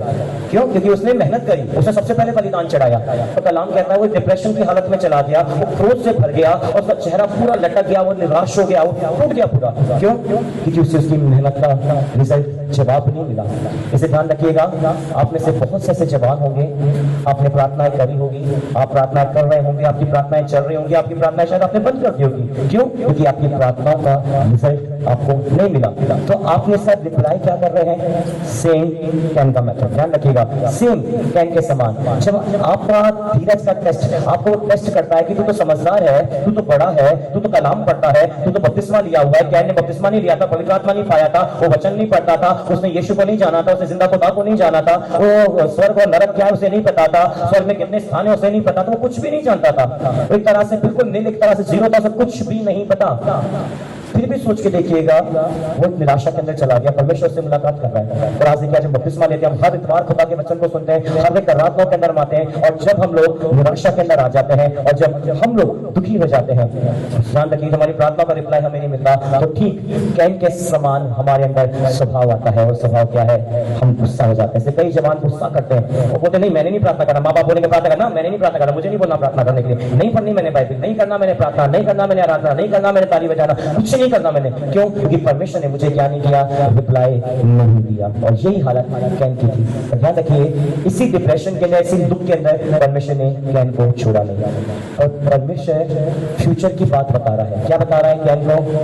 ध्यान से पढ़िएगा, उसके अंदर क्या लिखा है। परमेश्वर कैन को भविष्य के बारे में बता रहा है कि जो तू कर रहा है, जैसा बिहेव तू कर रहा है, जैसा बिहेव तू अपने तू जिस प्रकार से बिहेवियर तूने किया है कि तू गुस्सा हो गया है, तेरा मुंह लटका। जैसे कई बच्चों को जब गुस्सा कर देते हैं, डांट देते हैं, चिल्ला देते हैं, कई बच्चे क्या करते हैं, यूं मुंह लटका लेते हैं। ये भी चंगे नहीं है, ये अच्छे नहीं है, नहीं है, बस बेकार का ना जी। क्या है, कोई हमें डांटना नहीं, गुस्सा नहीं करना, बोलना नहीं चाहिए। वो तुरंत निराश हो जाते हैं, तुरंत दुख में आ जाते हैं। उसी प्रकार देखिए, जब उसे एक्सेप्ट नहीं करा कि हमारा चेहरा भी इसके समान होता है। किसके समान? देख लीजिए ध्यान से। जब हमारी प्रार्थना नहीं सुनी जाती है, जब हमें कोई चिल्ला देता है, डांट देता है, तो हमारा चेहरा भी किसके समान बनता है? सेम। हम क्या करते हैं, कोने में जाके पड़ जाए, चाहे कोटे पे चढ़ जाएंगे, चाहे कहीं चढ़ जाएंगे, कोने में बैठे रहेंगे। ना खाना ना पानी, कुछ से नहीं, हमें कुछ से नहीं चाहिए। क्यों? क्योंकि हमारे लिए क्या हो गया, तो हमें डांट दिया गया, हमें रिजेक्ट कर दिया गया, या हमारी प्रार्थना का हमें रिप्लाई नहीं मिला। हमने प्रार्थना करी, मेहनत करी, हमें कोई रिजल्ट नहीं मिला। पर कलाम कहता है परमेश्वर ने कैन को छोड़ नहीं दिया, और परमेश्वर कैन से फ्यूचर के बारे में बात कर रहा है। क्या बात कर रहा है फ्यूचर के बारे में? पढ़िएगा ध्यान से, उसका 7 वचन पढ़े, ध्यान से पढ़े, ध्यान से वचन को पढ़े। जे तू भला करे कि ਉਹ ਤਾਂ ਨਾ ਕੀਤਾ ਜਾਵੇ, ਜੇ ਤੂੰ ਭਲਾ ਨਾ ਕਰੇ ਤਾਂ ਪਾਪ ਬੂਹੇ ਉੱਤੇ ਜੈ ਵਿੱਚ ਬੈਠਾ ਹੈ ਅਤੇ ਉਹ ਤੈਨੂੰ ਲੋਚਦਾ ਹੈ, ਪਰ ਤੂੰ ਉਹਦੇ ਉੱਤੇ ਪ੍ਰਬਲ ਹੋ। हाँ, क्या लिखा हुआ है? जो पाप है वो दरवाजे के पास नहीं है, और तुझे उसके ऊपर क्या होना पड़ेगा? क्या लिखा है वहां पर? यहाँ पे पास्ट की बात नहीं कर रहे हैं, है ना। यहाँ पे किसकी बात चल रही है? किसकी बात चल रही है? फ्यूचर की बात चल रही है। तुझे प्रबल होना पड़ेगा, तुझे उसके ऊपर जय पानी पड़ेगी। उसे नहीं समझ में आ रहा। परमेश्वर वहां से बात कर रहा है, मुझे नहीं बात करना, कोई मैंने नहीं सुनना। परमेश्वर बोल रहा है ऐसा मत कर, तू जो कर रहा है ना, तू जैसा बिहेव दिखा रहा है ना, गुस्सा कर रहा है, चिढ़ रहा है, गुस्सा कर रहा है, उठा के तू फेंक दिया, तूने उठा के सामान फेंक दिया, तूने उठा के बलिदान फेंक दिया, तू ऐसा क्यों कर रहा है ना? तो भला करता तो मैं तेरे लिए गलत करना था क्या? मैं तेरे लिए गलत करना है क्या? मैं तुझे इसीलिए मैं तुझे जन्म दिया क्या? इसीलिए मैं तुझे अपनी तेरी माता के घर के अंदर तुझे डाला क्या? इसीलिए मैं तुझे धरती के ऊपर लेकर आया? तू सुन, तो ऐसा मत कर। ये तू ऐसा कर रहा है तो पाप कहाँ पर खड़ा हुआ है? पाप कहाँ पे खड़ा है? पाप दरवाजे पे खड़ा है। पर ध्यान रख, तुझे उस पाप को जीतना है।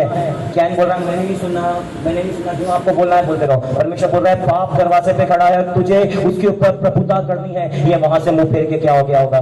गुस्से में बहुत ज्यादा था, इरिटेट था, परेशान था, और चला गया वहां से। कलाम कहता है कुछ दिन बीते और यही पाप कैन की जिंदगी के अंदर आना चालू हुआ। और उसके अंदर क्या आना चालू हो गई? नफरत आना चालू हो गई। ध्यान रखिएगा, अभी हम यहीं से पढ़ना आरंभ करते हैं, यहीं से हम देखना चालू करते हैं। इधर ही से कैन कातिल होके क्या हो गया? तब्दील होता चला गया। इसलिए ध्यान रखिएगा, हमारी प्रार्थनाओं को परमेश्वर क्यों उत्तर नहीं देता? हम जब उस जगवेदी के ऊपर या हम उस प्रार्थना के स्थल के जब हम प्रार्थना करने के लिए जाते हैं, तो हमारी प्रार्थनाओं परमेश्वर क्यों रिप्लाई नहीं देता है, या हमारी प्रार्थनाओं को परमेश्वर क्यों नहीं सुनता? तो ध्यान रखिए, आज हम उसी के बारे में 3 विषयों में हम ध्यान करेंगे कि क्यों परमेश्वर। तो आप सोच के अभी यहाँ पर देख लीजिए, अभी स्कैन की जगह आप अपने आप को रख लीजिए। अभी कैन यहाँ पर नहीं है, आप स्कैन की जगह अपने आप को रखें, और अभी हम ये जांचें कि आपकी प्रार्थनाओं का रिप्लाई परमेश्वर आपको क्यों नहीं देता। कारण क्या है? सबसे पहला पढ़िए, आपकी प्रार्थना परमेश्वर क्यों नहीं ग्रहण कर रहा है? पढ़िएगा मलाकी की पुस्तक 1 अध्याय 8 और 10 वचन पढ़े, 8, 9 और 10। मलाकी 1 अध्याय 8, 9 और 10 वचन।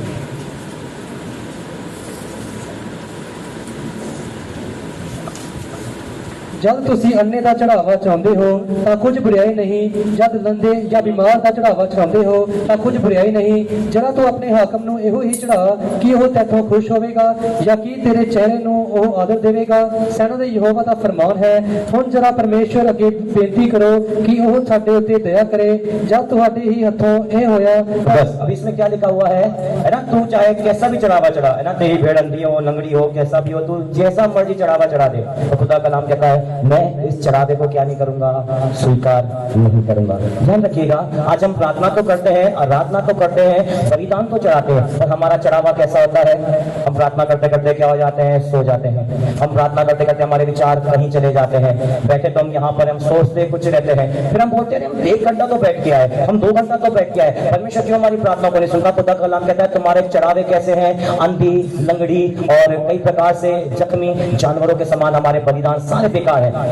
तो आए तो हम खुदा के घर के अंदर। कई लोग इतवार की आराधना के अंदर आते हैं, इतवार की आराधना के अंदर जैसे ही वो आराधना में आके बैठेंगे, गीत चलता रहेगा, वो लोग क्या करेंगे? सो जाएंगे। आराम से सो जाना। और जो कुछ बच्चे रहेंगे उन्हें क्या करते रहना, उन्हें फोन चलाते रहना है। जो कुछ बच्चे रहेंगे उन्हें इसको देखते रहना, उसको देखते रहना। वो बच्चों को नहीं देखते, वो किसको देख रहे हैं, वो क्या कर रहा है, बच्चा तुझे पता है वो क्या कर रहा है। उनकी नजर किसके ऊपर होती है, वो चार चक्कर देखते वो क्या कर रहा है, वो क्या कर रहा है, वो क्या कर रहा है, वो क्या कर रहा है, वो क्या कर रहा है। ध्यान रखिएगा, यदि हम इस प्रकार का माहौल रखते हैं तो हमारा चढ़ावा परमेश्वर को नहीं चढ़ा रहे हैं। यदि हम अपने ध्यान को डाइवर्ट कर देते हैं, हमारे हम उसे दिमाग को इधर उधर घुमा देते, तो खुदा का नाम कहता है ऐसे बलिदान मैं क्या नहीं करता, ग्रहण नहीं करता। यदि आप चाहते हैं कि आपके चढ़ावे को परमेश्वर ग्रहण करे, आपके बलिदान को परमेश्वर ग्रहण करे, तो सबसे पहले हमें अपने बलिदान को उत्तम क्वालिटी के अंदर लेके आना चाहिए। यदि हम आत्मा में पढ़ रहे तो हम फिर प्रार्थना में पढ़ना। यदि हम गीत गा रहे तो हम सब कुछ छोड़ के हम क्या करते रहना, गीत गाना। यदि हम वचन सुन रहे तो हम सब कुछ छोड़ के हम वचन को सुनना। आराधना कर रहे हैं तो सब कुछ छोड़ के हम आराधना को करना। हम उत्तम क्वालिटी का बलिदान, जैसे वचन में लिखा है तुम अपने हाकिमों को ऐसा बलिदान चढ़ाओ, वो पसंद होंगे क्या? यदि वो नहीं खुश हो रहे तो मैं कैसे तुम्हारे चढ़ावे से खुश हो जाऊं? तुम क्या कर रहे हो, आराधना में आके बैठते हो, ध्यान तुम्हारा कहीं होता है, कुछ करने लगते हो, फिर मोबाइल निकाल लेते हो, फिर एक मैसेज कर लेते हो, फिर एक मैसेज सीन कर देते हो, फिर उठा के रख देते हो, फिर बात कर लेते हो। ध्यान खुदा का नाम कहता है ऐसे चढ़ावे से मैं क्या नहीं होता, खुश नहीं होता। देखिए इसीलिए परमेश्वर ने कैन के इस बलिदान आज इसी प्रकार हो सकता है, इसी कारण परमेश्वर आज हमारे प्रार्थना पर रिप्लाई हमें नहीं कर रहा, कि जो हम प्रार्थनाएं कर तो रहे हैं हमारे लिए वो हमारे लिए बहुत अच्छी रीति से हम जी प्रार्थना करते हैं, हम तो सुबह भी कर रहे हैं, रात भी कर रहे हैं। और कलाम कहता है परमेश्वर ने कैन को भी नहीं ग्रहण करा, किसको भी नहीं पसंद करा, उसकी अरदास को भी पसंद नहीं करा। ध्यान रखिएगा, परमेश्वर आपको भी पसंद करना चाहिए और साथ साथ किसे भी पसंद करना, आपकी प्रार्थनाओं को पसंद करना चाहिए। ध्यान रखिए, परमेश्वर सिर्फ प्रार्थनाओं को सुनने वाला परमेश्वर नहीं है, या प्रार्थनाओं को पसंद करने वाला परमेश्वर नहीं, पर पवित्र कलाम कहता है वो आपको भी देखता है और आपकी प्रार्थना को भी क्या करता है, देखता है। इसे ध्यान रखिएगा, आपने मुंह से बस बोलेंगे मेरे लिए कर दे कर दे कर दे, ये कर वो कर, ये कर वो कर, आप 1 घंटा बोलेंगे 2 घंटा बोलेंगे, कुछ नहीं होने वाला। आप अपने जीवन के अंदर तब्दीली लेके आना। जब तक आपका जीवन ही नहीं बदल रहा आपका, तो ध्यान रखिए आपका जीवन कैन के समान हो जाएगा। आप हैं तो बहुत अच्छे, आप खुदा की ओर से बुलाए हुए हैं, खुदा के अंदर है, खुदा में है, आप मेहनती हैं, आप हार्ड वर्कर हैं, सब कुछ कर रहे हैं, पर यदि आप खुदा को पसंद योग्य नहीं है तो आपकी प्रार्थनाएं तो रिप्लाई नहीं आएगा और परमेश्वर आपके जीवन से भी क्या नहीं होगा, खुश नहीं होगा। और आइए हम एक और विषय के बारे में पढ़ेंगे, मलाकी की पुस्तक 2 अध्याय उसका 13 वचन पढ़ें। ਫਿਰ ਤੁਸੀਂ ਇਹ ਵੀ ਕਰਦੇ ਹੋ ਕਿ ਤੁਸੀਂ ਯਹੋਵਾ ਦੀ ਜਗਵੇਦੀ ਨੂੰ ਅੰਜੂਆਂ ਨਾਲ ਅਤੇ ਹੁੰਜਿਆਂ ਨਾਲ ਢੱਕ ਦਿੱਤਾ, ਕਿਉਂ ਜੋ ਉਹ ਫਿਰ ਤੁਹਾਡੀ ਪੇਟ ਨੂੰ ਨਹੀਂ ਵੇਖਦਾ ਅਤੇ हाँ, ਨਾ अभी क्या लिखा हुआ है, हाँ, हिंदी पढ़िए एक बार। फिर तुमने ये दूसरा काम किया है कि तुम अब यहाँ परमेश्वर बोल रहा है, तो पहला काम था, मैं तुम्हें दूसरा काम बोलता हूँ कि मैंने क्यों तुम्हारी बलिदान को रिजेक्ट कर दिया। कैन के समान मैंने तुम्हारे बलिदान को स्वीकार नहीं करा, मैंने रिजेक्ट कर दिया। क्यों रिजेक्ट किया? ये दूसरा काम क्या कर रहे हो तुम, पढ़िए। तुमने यहोवा की वेदी को रोने वालों और आहे भरने वालों को आंसू से भिगो दिया है, जहाँ तक कि वे तुम्हारी भेंट की और दृष्टि तक नहीं करता। हाँ, अभी तुम्हारी वेदी पे तुम तो प्रार्थना कर रहे हो, पर तुम्हारी वेदी के लिए क्या कर रही हो? तुम्हारी वेदी काय से भीगी हुई है? आंसुओं से भीगी हुई है। ध्यान रखिए, आप प्रार्थना तो कर रहे हैं, आप खुदा के आगे निवेदन तो कर रहे हैं, पर यदि आप किसी के दिल को दुखा के, अपने माँ बाप को परेशान करके, अपने पिता को परेशान करके, अपने माँ को परेशान करके, अपने घर वालों को परेशान करके, और यदि आप प्रार्थना करेंगे, आपको पता है कि आप जो कर रहे हैं गलत है, आपके परिवार में प्रॉब्लम्स क्रिएट हो सकती हैं, आपके परिवार के अंदर समस्याएं आ सकती हैं, पर यदि आप किसी की भी ना मान के आप अपनी बात पे अटले कि मैंने ऐसा करना ही करना है, तो खुदा का कलाम कहता है तो अपनी जगवेदी के ऊपर क्या बहा रहा है?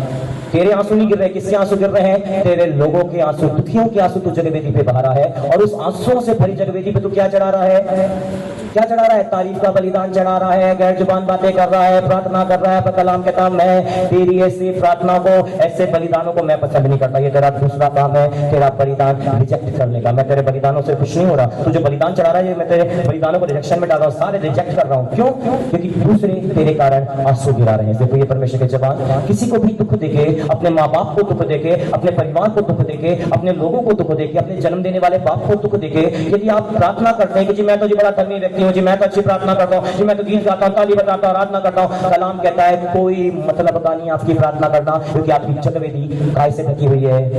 कैसे ढकी हुई है? आपकी जगवेदी आपके पिता के आंसुओं से भीगी हुई है, आपकी जगवेदी आपके माँ के आंसुओं से भीगी हुई है। कि लड़का कोई काम का नहीं है, वो कुछ समझाने आते हैं, आप उनको फूट के पढ़ते हैं, आपका पिता को समझाने आता है, आप उनको फूट के पढ़ते हैं। बाहर हम बहुत अच्छे नजर आते हैं, जी बड़े चंगे ईमानदार है, जी बड़े अच्छे जवान है, पर असल खूंखार भेड़िए तो हम घर के अंदर नजर आते हैं, है ना। जब हम उड़ उड़ के पढ़ते हैं, बाजी जय मसीह की जी, जय मसीह की जी। कितना जी ठीक है बच्ची संत जी बहुत बढ़िया है। असली चेहरा कहाँ नजर आता है हमारा?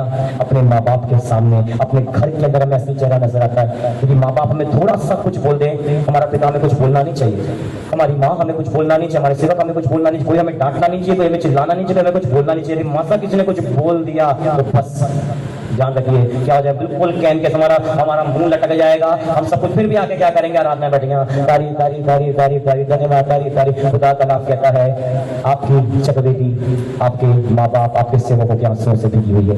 ध्यान रखिए, आप किसी के दिल को नाराज करके, आप किसी को दुख देके, आपके जन्म देने वाले माँ बाप को आप दुखी करके और आप खुदा के घर के अंदर बैठ के तारीफ तारीफ धन्यवाद धन्यवाद खुदा धन्यवाद, तू जिंदा तू जिंदा तू जिंदा, तू करने वाला काम है, तू काम करने वाला, तू महान परमेश्वर। आप कितनी भी प्रार्थना करो, खुदा का कलाम कहता है ये ऐसे बलिदान मैं एक्सेप्ट नहीं करने वाला। क्यों? क्योंकि तेरी चकवेदी में क्या भरे हुआ है? तेरे माँ बाप के आंसू भरे। तेरी चकवेदी में तेरा पिता तेरे लिए आंसू गिरा रहा है, तेरी चकवेदी के ऊपर तेरी माँ आंसू गिरा रही है, और तू सोच रहा है मैं बहुत धर्मी दिखाई दे रहा हूँ, तू बोल रहा है कि मैं तेरी प्रार्थना का सुनूंगा। मैं ऐसी प्रार्थनाओं को नहीं सुनता। इसे ध्यान रखिएगा, अपने माँ बाप को रद्द करके, अपने माँ बाप की बातों को रद्द करके, उनको निराश करके, उनको दुखी करके आप यदि प्रार्थनाएं करते हैं तो ध्यान रखिए आपकी प्रार्थनाएं स्वर्ग में नहीं जाएगी, आपकी प्रार्थनाएं रुक जाएगी। क्योंकि कलाम कहता है यदि आपकी माँ दुखी होकर आपके लिए आंसू गिरा रही है, यदि आपका पिता निराश होकर आपके लिए आंसू गिरा रहे हैं, आपके भाई बहन दुख होकर आपके लिए आंसू गिरा रहे हैं, तो ध्यान रखिएगा आपकी चकवेदी कैसे भरी हुई है। जोर से बोला, आपकी चकवेदी कैसे भरी हुई है? खुदा कहता है तुम्हारी चकवेदी दुखियों के आंसुओं से भरी हुई है, और तुम बलिदान चढ़ा रहे हो। तुम सोच रहे हो कि मैं तुम्हारे बलिदान को स्वीकार करूंगा, मैं नहीं करने वाला तुम्हारे बलिदान को स्वीकार, है ना। ये तुम्हारा दूसरा गलती है कि मैं तुम्हारे बलिदानों को रिजेक्ट कर रहा हूं, मैं तुम्हारी प्रार्थनाओं को रद्द कर रहा हूं। इसी कलाम में लिखा है जब कैन की प्रार्थना को रद्द किया गया, कैन बहुत ज्यादा गुस्से के अंदर आया और बहुत ज्यादा निराशा के अंदर आ गया। और इसी के अंदर हम एक और विषय को हम पढ़ते हैं, उसी के ऊपर हम लोग ध्यान करेंगे, तो पढ़िएगा उसका 14 वचन पढ़े। ਤੁਸੀਂ ਆਖਦੇ ਹੋ ਕਿ ਸਬਬ ਹੈ, ਸਬਬ ਇਹ ਹੈ ਕਿ ਯਹੋਵਾ ਤੇਰੇ ਵਿੱਚ ਅਤੇ ਤੇਰੀ ਜਵਾਨੀ ਦੀ ਤੀਵੀ ਵਿੱਚ ਗਵਾਹ ਹੈ, ਕਿਉਂ ਜੋ ਤੈਂ ਉਸ ਦੇ ਨਾਲ ਬੇਪ੍ਰਤੀਤੀ ਕੀਤੀ, ਭਾਵੇਂ ਉਹ ਤੇਰੀ ਸਾਥਣ ਅਤੇ ਤੇਰੇ ਨਾਮ ਦੀ ਤੀਵੀ है। हाँ, ध्यान रखिएगा भी यहाँ पर जो खास करके जो मैरिड है, जो जवान यंग कपल हैं जिनकी अभी अभी शादी हुई है, ध्यान रखिएगा बहुत से बच्चे हैं, बहुत से परिवार आए हुए हैं। खुदा का कलाम कहता है तीसरा कारण है परमेश्वर हमारी चकवेदी के ऊपर से बलिदान को रिजेक्ट करने का तीसरा कारण है हम क्या करते हैं, यदि हम हमारे जीवन साथी को क्या करते हैं, धोखा देते हैं। तो यदि हम जिस प्रकार से आपको पास्टर बार बार संध्या आराधना के अंदर बोलता है, यदि हम किसी को और को प्रेम करते हैं, हमारा जीवन साथी होने के बाद हम किसी के पीछे चले जा रहे हैं, भागे चले जा रहे हैं, किसी से बात कर रहे हैं, किसी को सुन रहे हैं, किसी के पीछे जा रहे हैं, तो खुदा का कलाम कहता है परमेश्वर आपके चकवेदी के ऊपर के बलिदान को क्या कर देगा, रिजेक्ट कर देगा। परमेश्वर आपकी प्रार्थना को नहीं सुनेगा। इसलिए इन दिनों के अंदर हम ऐसी जगहों में या ऐसी इस प्रकार की क्रियाओं के अंदर, बातों के अंदर हम लोग क्या नहीं होना चाहिए, फंसना नहीं चाहिए। यदि हम इस प्रकार की क्रियाओं के अंदर फंसे, खुदा का नाम कहता है हम अपने जो हम बलिदान चढ़ा रहे हैं, हमारा बलिदान रिजेक्शन के अंदर चला जाएगा। परमेश्वर हमारी प्रार्थना को सुनेगा नहीं। और पढ़िएगा क्या लिखा हुआ है, मत्ती रचित सुसमाचार 5 अध्याय 22 और 23 और 24 वचन पढ़िए। क्यों हमारा बलिदान रिजेक्ट हो जाता है, क्यों हमारी प्रार्थना रिजेक्ट हो जाती है? पर मैं ਤੁਹਾਨੂੰ ਆਖਦਾ ਹਾਂ, पर मैं तुम्हें कहता हूँ ਭਈ ਹਰੇਕ ਜੋ ਆਪਣੇ ਭਰਾ ਉੱਤੇ ਕ੍ਰੋਧ ਕਰੇ ਉਹ ਅਦਾਲਤ ਵਿੱਚ ਸਜ਼ਾ ਦੇ ਲਾਇਕ ਹੋਵੇਗਾ, ਅਤੇ ਜਿਹੜਾ ਆਪਣੇ ਭਰਾ ਨੂੰ ਗਾਲ ਦੇਵੇ ਉਹ ਸਭਾ ਵਿੱਚ ਸਜ਼ਾ ਦੇ ਲਾਇਕ ਹੋਵੇਗਾ, ਪਰ ਜਿਹੜਾ ਕਹੇ ਮੂਰਖਾ ਉਹ ਅਗੰਮ ਦੇ ਨਰਕ ਦੀ ਸਜ਼ਾ ਦੇ ਲਾਇਕ ਹੋਵੇਗਾ। ਸੋ ਜੇ ਤੂੰ ਜਗਵੇਦੀ ਉੱਤੇ ਆਪਣੀ ਭੇਡ ਚੜਾਉਣ ਲੱਗੇ, सुने क्या लिखा हुआ है, जब तो जगवेदी के पास में आए, जिस प्रकार से ये लोग जगवेदी के पास में आए और जिस प्रकार से अपनी भेंट चढ़ा रहे हैं, कलाम कहता है जब तू जगवेदी के पास में आए और जब तू भेंट चढ़ाना चालू करे, पढ़ो पढ़ो, और ਉੱਥੇ ਤੈਨੂੰ ਚੇਤੇ ਆਵੇ वहां पे तुझे पता लगे, तुझे याद आए जो मैं अपने भरा नाल खोट कमाया है, हाँ कि मेरा मेरे भाई के साथ में क्या नहीं है, मेल मिलाप नहीं है। तो कलाम कहता है तू अपनी बेटी, अपनी उस दान को, अपने उस बलिदान को तू वहीं पर रख और क्या कर, भाग सबसे पहले और कहां पर जा, किसके पास जा, अपने भाई के पास जा और उससे क्या कर, पहले मेल मिलाप कर। ध्यान रखिएगा हमारी जगवेदी के ऊपर हमारे बलिदान का चौथा रिजेक्शन, चौथा जो परमेश्वर हमारे जगवेदी के ऊपर के बलिदान को रिजेक्ट करता है, उसका चौथा कारण है हमारे अंदर मेल मिलाप नहीं है। ध्यान रखिएगा यदि आपके परिवार के अंदर अभी कई ऐसे जवान बच्चे हैं, कई ऐसे भाई हैं जो आपस में खार खाते हैं, आपस में बातें नहीं करते, कई ऐसे जवान बच्चे जो कलीसिया के अंदर ही आते हैं, कलीसिया में ही रहते हैं, पर एक दूसरे को पसंद नहीं करते। अरे ये क्या बंदा है, बेकार बंदा है, मुझे नहीं पसंद है, अरे मैं इसका मुंह देखना नहीं चाहता, अरे ये बेरा बेकार है जी, अरे ये तो दादा, अरे वो तो दादा है। ध्यान रखिएगा। और यदि आप इस प्रकार का अंदर कड़वाहट रखे, इस प्रकार की बातों को दिल के अंदर रखे और आप घुटने पे खड़े होकर कार्य कार्य कार्य कार्य कार्य कर रहे, खुदा कहता है अरे इतना समय ना बर्बाद कर, तेरे बलिदान का के अंदर डाला हुआ है रिएक्शन के अंदर। अंदर, ब्लॉक लिस्ट में डाला हुआ है। तो कितना भी फोन लगा दे, क्या होना है, क्या आना है वहां से, ब्लॉक लिस्ट के अंदर से क्या रिप्लाई आएगा आपको? जब नंबर ब्लॉक लिस्ट में डालते हैं तो क्या रिप्लाई आता है? बोलिए, डाला नहीं कभी नंबर ब्लॉक लिस्ट में, क्या रिप्लाई आता है? सामने वाला व्यक्ति क्या है? बिजी है। परमेश्वर बोलेगा मैं व्यस्त हूँ, मेरे पास समय नहीं है तेरे लिए। आप जब किसी का नंबर ब्लॉक लिस्ट में डाल देते हैं, आपका नंबर कोई ब्लॉक लिस्ट में डाल देता है और आप जब यहाँ से कॉल करते जाएंगे तो आप जब ब्लॉक लिस्ट में उसके फोन के अंदर है तो आपको पीछे से सामने से आपको आवाज आएगी, क्या आएगी? सामने वाला व्यक्ति क्या है? व्यस्त है। एक बार घंटी बजेगी टू करके आपको लगेगा, आपके अंदर आशा आएगी, फोन लग गया, फोन लग गया, और तुरंत नाली की आवाज आ जाएगी, सामने वाला व्यक्ति बिजी है, कृपया कर थोड़ी देर बाद के बाद कॉल करें। फिर आप 5 मिनट के बाद लगाएंगे, फिर 1 घंटी बजेगी, उसके बाद फिर से क्या आएगा? थोड़ी देर के बाद कॉल करें, सामने वाला व्यक्ति बिजी है। ध्यान रखिएगा, यदि आप अपने दिल के अंदर कड़वाहट रख के, अपने भाइयों के लिए कड़वाहट रख के, अपने माँ बाप के लिए कड़वाहट रख के, अपनी कलीसियाओं के लिए कड़वाहट रख के, कलीसियाओं में आने वाले लोगों के लिए कड़वाहट रख के यदि आप बलिदान चढ़ाएंगे कि खुदा मेरी प्रार्थना को सुन, मेरे बलिदान को स्वीकार कर, खुदा का कलाम कहता है, परमेश्वर बोलेगा, परमेश्वर आपको ब्लॉक में डाल दिया और वो क्या रिप्लाई आएगा आपको? Busy busy busy busy busy busy busy. हम बोलेंगे परमेश्वर मेरे टाइम में बिजी हो जाता है, इतने लोग प्रार्थना करें, उसकी प्रार्थना सुन रहा हूँ, उसकी प्रार्थना सुन रहा हूँ, मैं प्रार्थना कर रहा हूँ तो परमेश्वर बिजी, मुझे देखता ही नहीं, मेरी सुनता ही नहीं। कारण क्या है? कि वो हमारे बलिदानों को रिजेक्ट कर रहा है। इसलिए प्रिय परमेश्वर के जवान, इन दिनों के अंदर हम इस चीज के ऊपर ध्यान करना, जिस प्रकार से हम कैन के बारे में हम लोग ध्यान किए, किस प्रकार से उसने उस ध्यान रखिएगा जिस प्रकार से परमेश्वर ने उसको निग्लेक्ट नहीं, परमेश्वर ने उसको रद्द नहीं किया, परमेश्वर को तुच्छ नहीं जाना, तब परमेश्वर उसके धीरज को टेस्ट कर रहा था और परमेश्वर उसको बता भी दिया कि जो तू बिहेव कर रहा है ना, ऐसा गुस्सा कर देना, निराश हो जाना, दुख कर देना, अपने मुंह को उतार लेना, निराश हो जाना, खाना नहीं खाना, पानी नहीं पीना, बैठ जाना, ऐसा मत कर। ऐसा करने से पाप कहाँ पर खड़ा हुआ है? दरवाजे पर। जब परमेश्वर फ्यूचर के बारे में बता रहा है, देख पाप दरवाजे पे खड़ा है और तुझे उसके ऊपर प्रभुता करनी है, तुझे जय पाना है उसके ऊपर। वो होता कुछ नहीं होता, देख लूंगा मैं। तो कलाम कहता है समय आया, उसने अपने भाई को बुलाया, और कलाम कहते थे उसने अपने भाई को बुलाया और एकांत में अपने भाई को लेकर गया और उसको क्या बोला वहां पर ले जाके, हाँ हम मैदान के अंदर चले। और जैसे ही वो उसके साथ मैदान के अंदर गया, खुदा का कलाम कहता है वहां पर उसने क्या कर दिया? अपने भाई को क्या किया? एक पत्थर को लेके अपने भाई को उसने क्या कर दिया? मार दिया। ये किस प्रकार से? वो परमेश्वर का चुनाव हुआ था, वो एक हार्ड वर्कर था, वो मेहनत करने वाला व्यक्ति था और वो प्रथम स्थान परमेश्वर को देने वाला व्यक्ति था, पर एक छोटे से धीरज को गंवाने के कारण उसने क्या कर दिया? वो खूनी एक कैन से वो कातिल में तब्दील होते। जैसे आज तक लोग हम उस कैन से नफरत करते हैं। आज एक कैन का नाम सुनने से आज हमारे दिल में नफरत आती है। यदि कैन बोलने से, यदि हम बोलते थे कैन, आप कैन को जानते तो हमारे माइंड में पिक्चर चलना चालू हो जाती है, हाँ जी कैन बड़ा गुस्से वाला है, जी कैन की आंखें तो बड़ी लाल है, जी कैन तो बड़ा बेकार बनता है, वो अपने जन्म देने अपने सगे भाई को उसने क्या कर दिया? मार डाला। सोच के देखिएगा एक कैसी कल्पना आज हमारे माइंड के अंदर आती है उस कैन के प्रति। तो सोच के देखिएगा आज हमारे जीवन के प्रति परमेश्वर क्या कल्पना करता है, वो क्या सोचता होगा। तो ध्यान रखिएगा, बलिदान चढ़ाना बड़ी बात नहीं है, उपवास ले लेना बड़ी बात नहीं है, आराधना करना बड़ी बात नहीं है। आज आप श्रीनगर के अंदर चले जाइए, यदि आप में से कोई श्रीनगर के अंदर जॉब किया होगा, काम किया होगा श्रीनगर में, तो आप श्रीनगर में जाइए, आप मुस्लिम कंट्रीज मुस्लिम एरिया के अंदर आप लोग जाइए, वहाँ पर मुहर्रम चलाया जाता है। ध्यान से सुनिएगा, वहाँ पे मुहर्रम होता है। उस मुहर्रम के अंदर कई मुस्लिम क्या करते हैं, वो लोग तलवार लेके और अपनी पीठ को क्या करते हैं, वो लोग कितनों ने देखा है ना, वो क्या करते हैं? वो तलवार को लेके अपनी पीठ के ऊपर क्या करते हैं? ऐसे लेके तलवार शार्प, ऐसी भी तो डंडा नहीं है, तलवार शार्प तलवार रहेगी, उसको लेके अपनी पीठ के ऊपर क्या करते रहेंगे? ऐसे ऐसे मारते रहेंगे, तब तक मारेंगे जब तक उनके शरीर के अंदर ताकत है उस तलवार को पकड़ने के लिए। मैंने कई वीडियोस के हमने सामने ही मैंने देखा, हमारे घर के सामने से एक बार निकल रहे थे मुस्लिम का कुछ त्यौहार था, तो हमारे घर के हमने छत पे से हमने कोठे पे से चढ़ के हम लोग ने देखा, वो जवान लड़के वो मारते वो तब तक मारा जब तक उनके शरीर के अंदर का हाथ कांपना नहीं चालू हो गया। पूरी रोड पे खून ही खून, उनके मांस के टुकड़े रोड पे गिरे हुए हैं। और फिर किसी ने उनको पकड़ा, एक चादर में लपेटा उनको और उनको बिठा दिया। फिर दूसरा लड़का खड़ा हुआ, फिर उसने तलवार को लिया, उसने उस तलवार को मारना चालू किया। सोच के देखिए हम लोग ऐसा करना पड़ता है क्या? ऐसा करना पड़ता है। और वो कहते हैं कि हम ऐसा करते हैं तो खुदा क्या होता है? खुश होता है, हमारी तकलीफ के अंदर वो खुश होता है। सोच के देखिएगा आज हम लोग करते हैं क्या? ऐसा कुछ नहीं करते हैं, है ना। सोचिए ऐसा करना चालू करेंगे तो बस खत्म हो जाएंगे हम तो बैठे 5 मिनट के दुआ के अंदर खत्म। 5 मिनट के अंदर ही हम सो जाते हैं। तो सोच के देखिएगा कैसे बलिदान को एक्सेप्ट करेगा। इसलिए आज हमारे बलिदान क्या नहीं हो रहे, एक्सेप्ट नहीं हो रहे। इसे ध्यान रखिएगा, खुदा चाहता है, इसे ध्यान रखिए, वो आपसे नफरत नहीं करता, वो कैसे भी नफरत नहीं करता था, वो आपसे भी नफरत नहीं करता। तो कभी कभी हो सकता है हाबिल के समान वो आपको पसंद कर ले और जल्दी से आपको रिप्लाई कर दे। ध्यान रखिएगा, दोनों ने प्रार्थना करी, दोनों ने बलिदान चढ़ाए, अब खुदा का रिप्लाई दोनों के लिए अलग अलग था। एक के लिए तो तुरंत रिप्लाई आया और एक के लिए थोड़ा समय लग गया।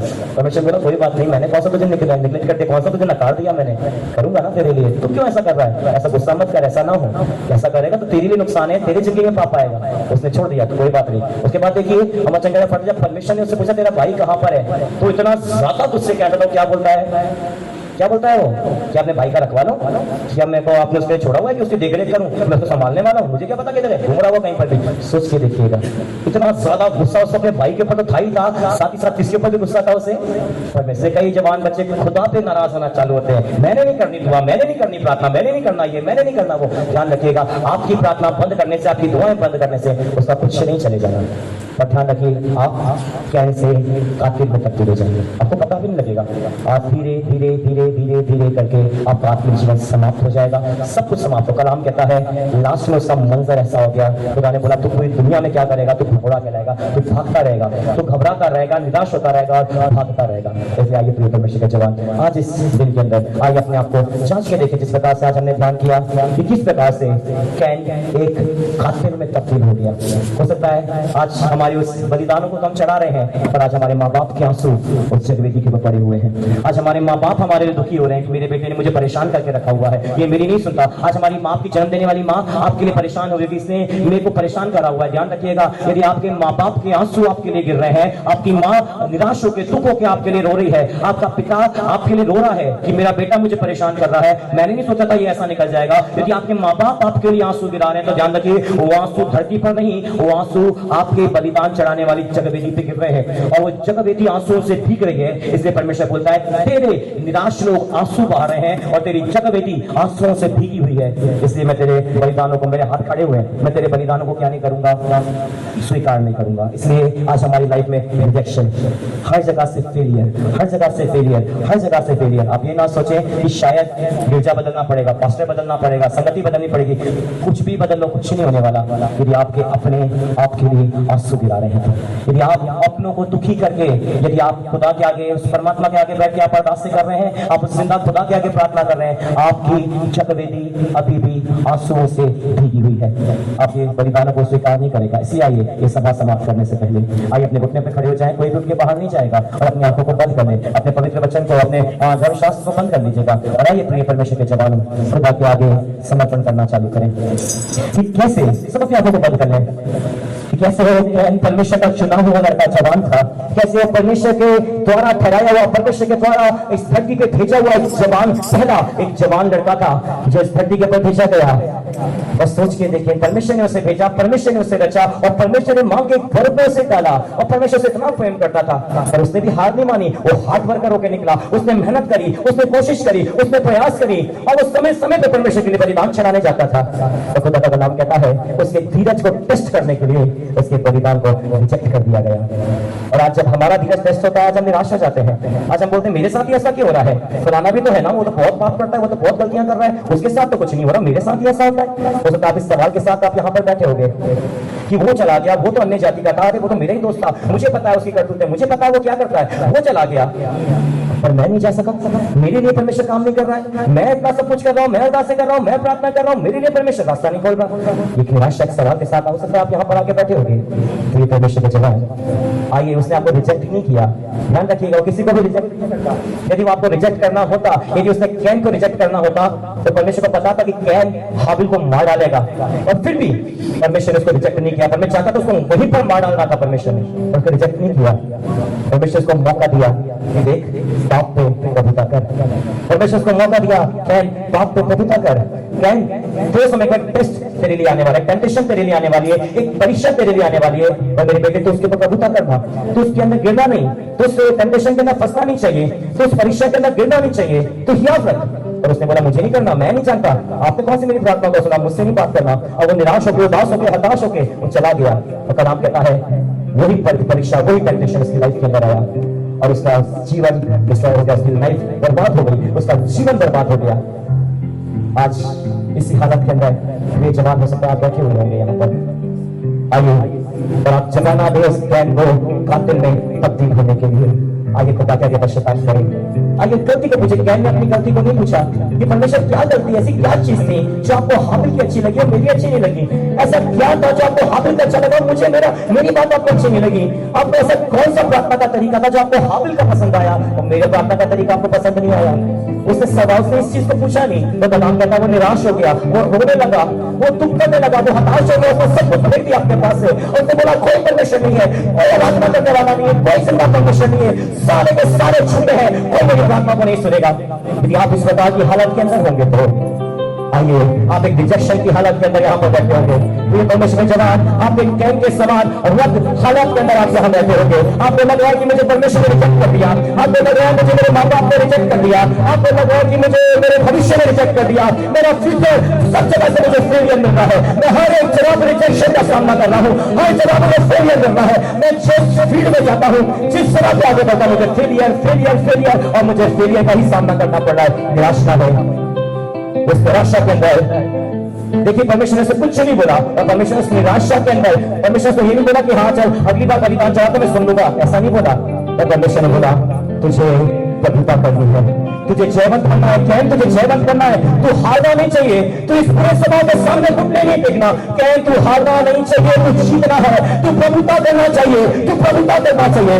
ये जवान आज इस बात से कह रहा है, ए जवान मैं तुझे प्रभुता करते हुए देखना चाहता हूँ। तू ये ना सोच कि मेरा बलिदान कहीं किया जाए, मेरे घर को बेहतर किया जाए, नहीं, मैं तुझे बाप पर प्रभुता करना देखना चाहता हूँ। तू संसार के पर प्रभुता कर, तू बाप के पर प्रभुता कर, तू पूरे समाज के पर प्रभुता कर। आइए उस खुदा के आगे में समर्पण करो। आइए अपने जीवन को इस कैन से कातिल में तब्दील ना करो, पर आइए इस रिजेक्शन से बाहर निकल कर आए। आइए उस प्रभुता के ऊपर, आइए इस पाप के ऊपर, उस मेरे स्वभाव के ऊपर, उस बेदीनी के ऊपर और उस निराशा के ऊपर और उस हताशा के ऊपर प्रभुता करें। आइए कोई भी शांत रहे, आइए पवित्र आत्मा की सामर्थ्य जगह दे। आइए 2 मिनट का समय हमारे पास बचा है, आइए पवित्र आत्मा की सामर्थ्य जगह दे। आइए बात को हर रिजेक्शन से बाहर निकालेगा।